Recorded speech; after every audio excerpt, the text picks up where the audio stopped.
This is a story about loss. But we didn't know it yet. We called it sacrifice. We told ourselves that if we gave enough, if we traded enough sleep, enough sanity, enough metal, we could keep the rest. We thought loss was the currency we paid to buy tomorrow.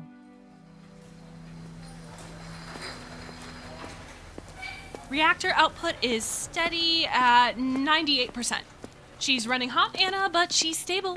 Just watch the heat sink on the left leg. I always watch the heat sinks, Helia. You worry too much. Someone has to. If you break it, I have to fix it. I'm not gonna break it. And I'm coming back. I promise.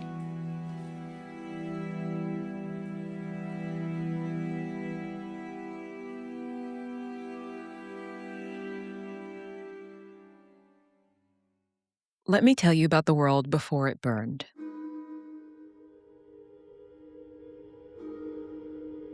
It was called Hiberia, a place of chrome and glass built on the back of a promise.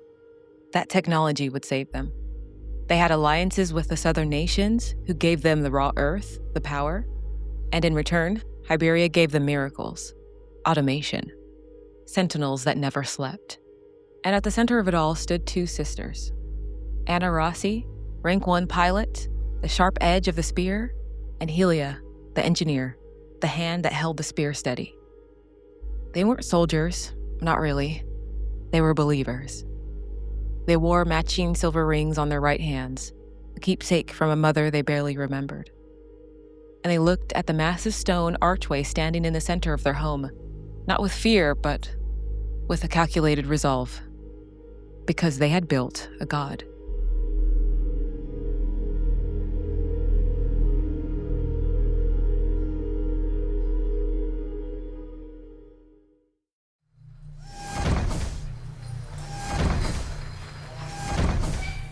The Nova Fox, a standard chassis, but painted in the right colors of Sterling manufacturing.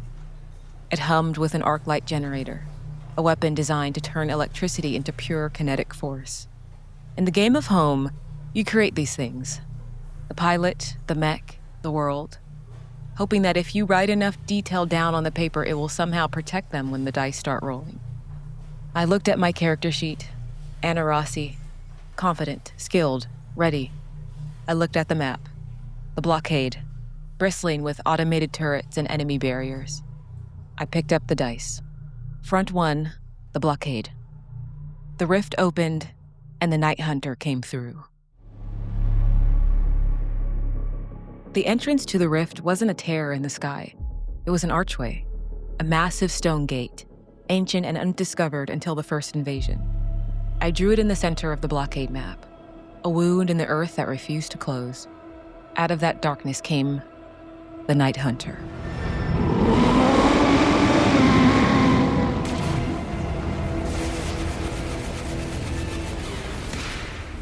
It was a hunter-class kaiju. Fast. Too fast. It moved like oil on water, slipping between the automated sentinels Hiberia had spent years perfecting. The preparation phase had gone well. I'd rolled high on the study the kaiju move, so we knew what was coming.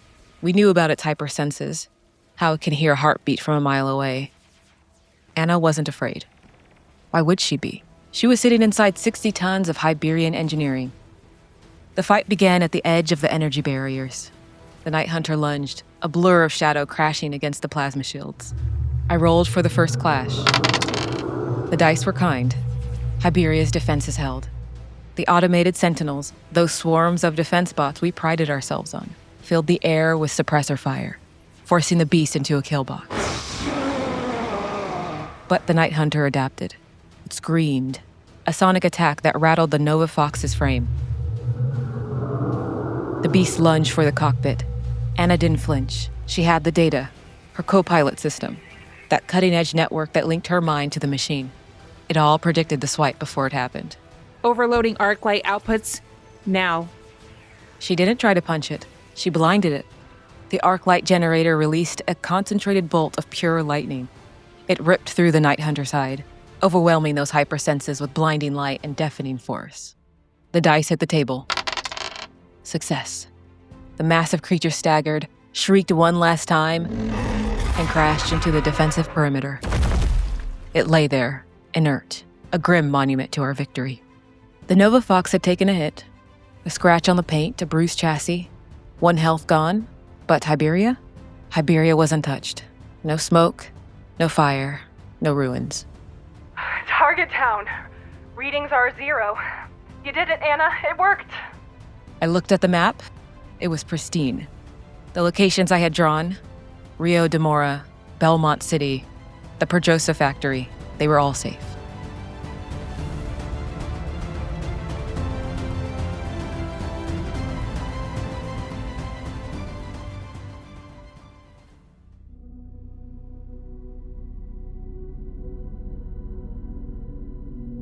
It felt easy. It felt untouchable.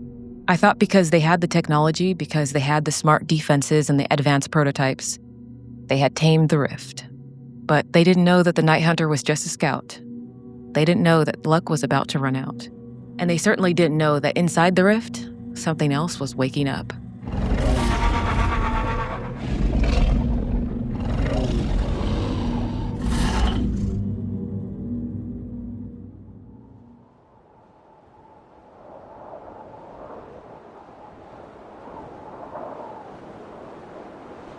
"4 years. That's how long the peace lasted.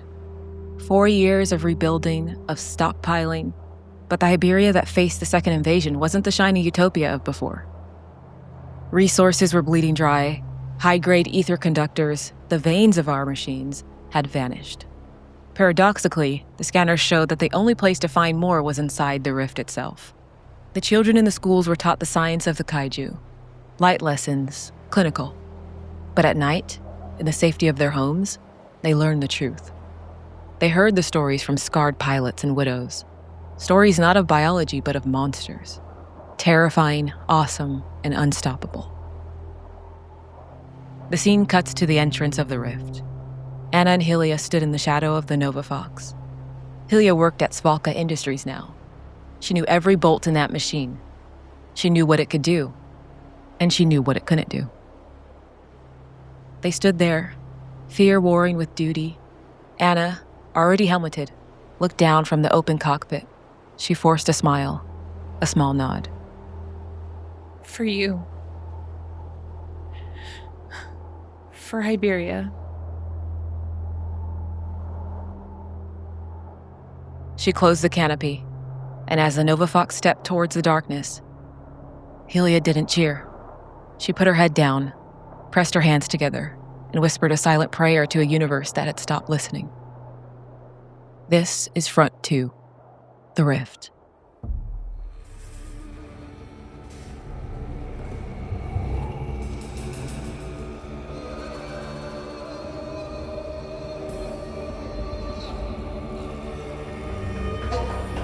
The environment was a nightmare. Spidering chasms carved by flowing ether. I rolled to study the Kaiju. Failure. The Avalar command hub picked up a name. Trespasser. An alpha class. Primal. Flying. But the data was full of ghosts. We couldn't lock it down. I tried to gear up. I imagined Helia back at Sterling Manufacturing, redlining the generator to compensate for the blind spots. Failure. Another Bane die was gained.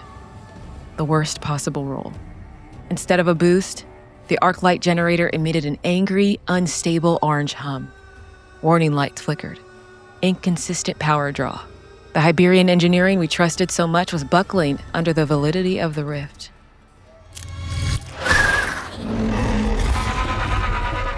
The trespasser dived. It was a master of the air in a world of narrow bridges. Round 1. Failure. The Nova Fox was hammered back, pushed toward the exit. Round 2. Partial success. Ana traded blows. A bolt of orange lightning struck the beast, but its tail slammed into the Mech's shoulder. That last Bane die, that static, that interference, it was the villain. It jammed the frequency at the exact moment Ana had a kill shot. The Nova Fox had 1 health left. The trespasser struck again. 0 health. The Nova Fox was a wreck of smoky metal. The trespasser shrieked, a sound of victory, and flew past the fallen mech, straight for the archway, straight for home.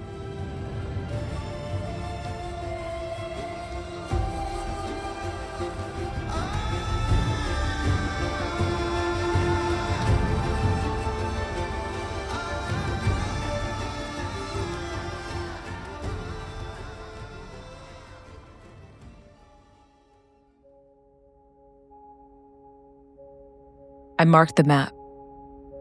Pedrosa Factory, destroyed. Belmont City, destroyed. Rio de Mora, destroyed. 3 locations, 3 populations, gone in an afternoon. I can't. I didn't. Couldn't. Ana crawled from the wreckage. Her eyes had seen things no one should see. Helia ran to her, shaking her, checking for life. But Ana couldn't speak. The pride was gone, and the flags were burning. Hiberia wasn't a nation of progress anymore. It was a nation of survivors, waiting for the end.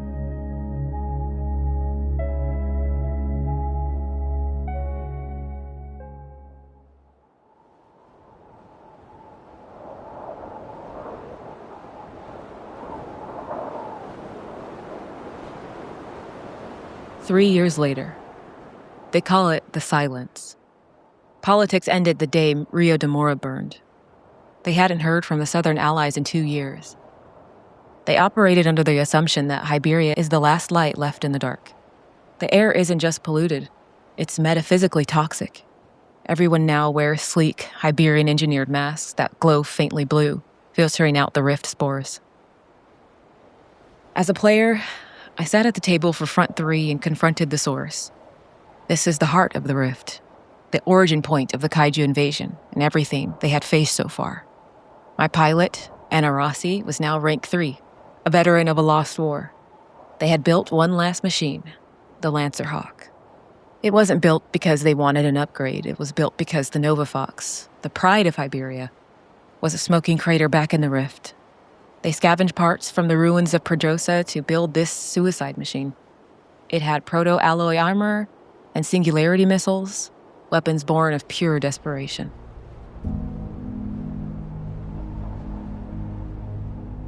The scene is now at Nova Centauro.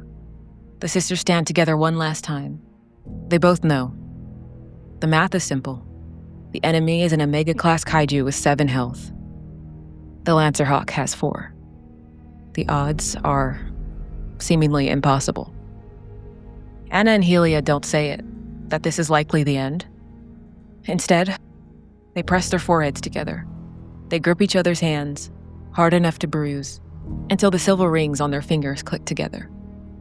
They're crying a silent cry, grounding themselves in the only thing that isn't static. Systems are green. Make it count, Ana. Go. The Lancer Hawk dropped into the source. It wasn't a nest. It was a factory. An automated breeding program built by something ancient. The Kaiju weren't monsters. They were weapons being printed by a machine. And guarding it was the mighty matriarch. And she was terrifying. Sleek, white porcelain armor over black muscle, she was the chosen one, the perfect organism.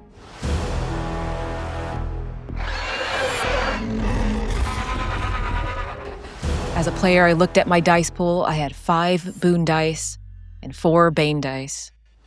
It's time for round 1. Failure. The matriarch moved faster than the sensors could track. She hijacked the singularity missiles, turning them harmless. The Lancer Hawk took a hit. Round 2. Partial success. Ana fired again. The missile cracked the porcelain shell, exposing glowing red muscle. But the matriarch phased through the smoke and slammed a claw into the chassis. Sparks filled the cockpit. Round 3. Partial success. Helia screamed over the comms to target the core. Ana obeyed.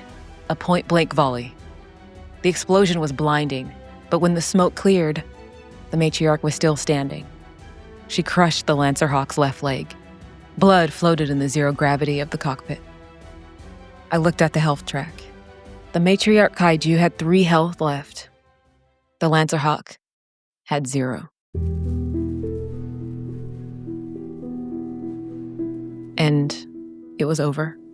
Winning was impossible, but Ana Rossi didn't come here to win. She came here to end it, or at least try to.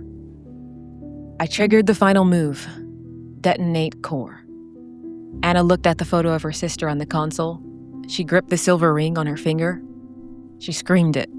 Over the roar of the reactor, drowning out the alarms, she screamed, "I love you," sending those 3 words out into the dark, desperate for Helia to hear them before the signal died forever.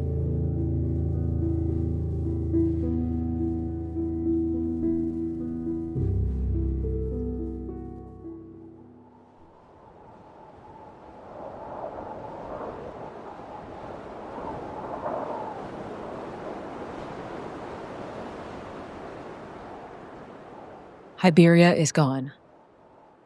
The matriarch crossed the dark horizon, breached the blockade, and finished what the invasion started. Time passed. 4 years, to be exact. Status: extinction. The wind is the only thing that moves in Hiberia now. It has been 4 years since the sky broke, but the smell hasn't quite faded. Hangs heavy and low, a sharp, acrid mix of wet ash, rusted alloy, and the ozone tang of burned-out processors.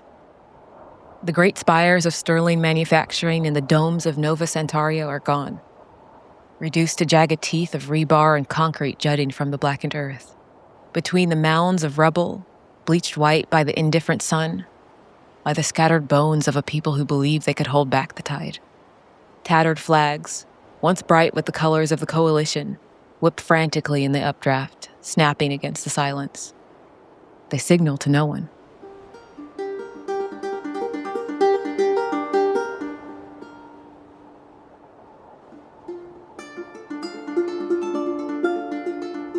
But the matriarch did not stay to rule this graveyard. She did not build a nest in the ruins of the Avalar hub. She simply unmade Hiberia, wiping it from the face of the world with efficient, cruel precision, and moved on to find something else to break. There are no ghosts here, no resistance, and no hope. Just the wind whistling through the empty ribcage of a dead nation. And now we drift over the ruins, down to a crater where a piece of the Lancerhawk fell from the sky. We see a severed metal hand, half buried in the dirt. And caught on one of the twisted fingers, a small silver ring. This is a story about loss.